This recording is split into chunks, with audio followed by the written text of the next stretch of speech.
Bu tarafa bakmana gerek yok. Bu tarafa. Şu an iyiyim şu an.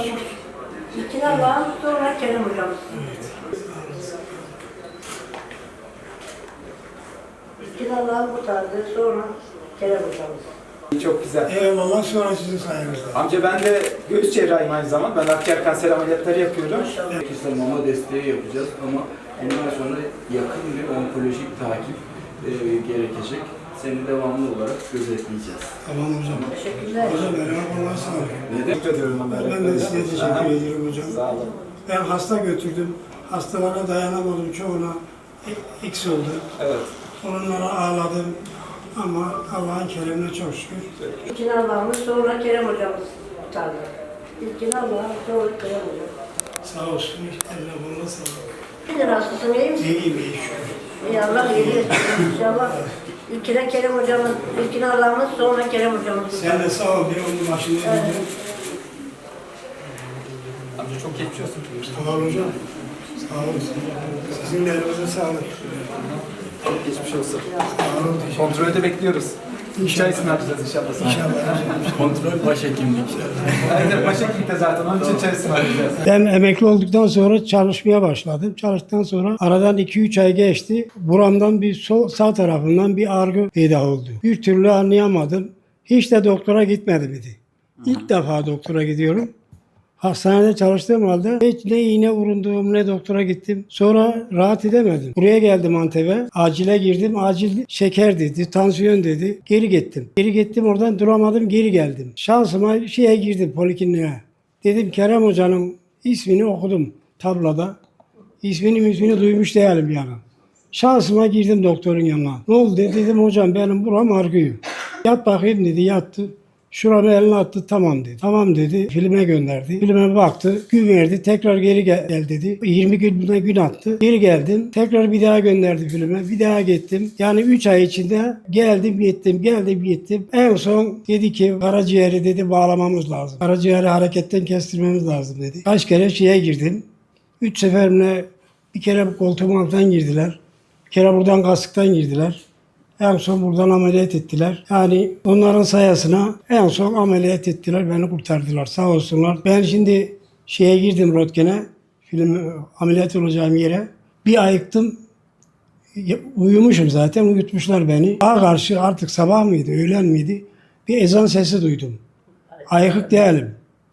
Sonra ayıktım. Baktım ki ağzımda hortum var, şey var. Yani o zaman bildim ki ayıkmışım.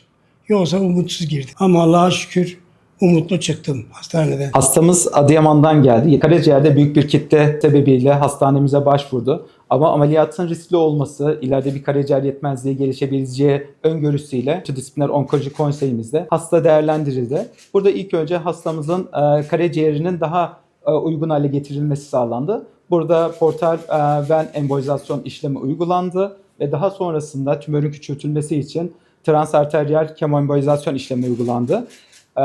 Tümör küçüldükten sonra cerrah arkadaşlar tarafından yine konsey kararıyla ameliyat kararı alındı. Yaklaşık bir 10 saat süren uzun bir işlemden sonra hastamız sağlığına kavuştu.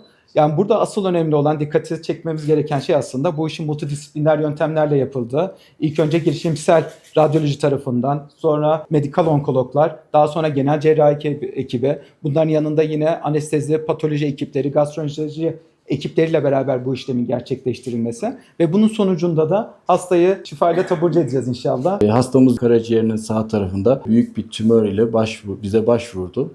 Yaptığımız tetkiklerde karaciğerinin sağ tarafında hepatoselüler karsinom dediğimiz büyük bir kitleye, 12-13 santimlik bir kitleye sapladık. Bunun üzerine Gaziantep Şehir Hastanesi Multidisipliner Tümör Konseyi oluşturuldu.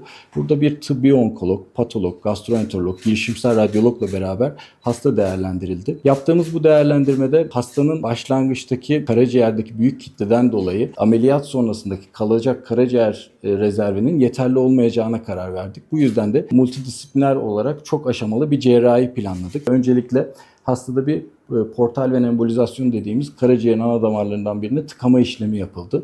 Yaklaşık 2-3 hafta sonra yine tümörü de burada kontrol etmemiz gerekiyordu. Tümörün büyümesini de kontrol etmemiz gerekiyordu ve ikinci aşama olarak da bir transarteriyel kemoembolizasyon dediğimiz karaciğerdeki tümöre giden damarlardan birine tıkama işlemi yapıldı. Buraya kadar her şey yolunda gitti ve aradan bir 5-6 hafta geçtikten sonra hastayı cerrahi için bu sefer de hazırlamaya başladık. Tabii bu süreç bu ana kadar bizim için yorucu geçti. Hastayla hep iletişim halinde kaldık ama bundan sonraki ameliyat işin asıl büyüğüydü. Bu aşamada anesteziden preoperatif olarak ciddi bir destek aldık. Ameliyatın esnasında, ameliyat sırasında da ciddi bir desteğimiz oldu. Ameliyatımız 9-10 saat sürdü ve hasta başarılı bir operasyonla ameliyat sonrası yoğun bakıma alındı. Yoğun bakımda ilk gün herhangi bir sıkıntımız olmadı. Ertesi gün hastayı solunum cihazından ayırdık ve ameliyattan sonra 3. günde odasına aldık. Böyle bir mutlu son olması bizi çok mutlu etti. Bu yaptığımız aşamalı tedaviyle karaciğer yetmezliğinin önüne geçtik. Aynı zamanda tümörü kontrol altına aldık. Burada ciddi tümör konseylerinin önemi var. Yani bir tıbbi onkolog, gastroenterolog, girişimsel radyolog bu hocalarımızdan büyük destek gördük. Belki bu ameliyatı yapmamızda bizi cesaretlendiren hocalarımız oldu.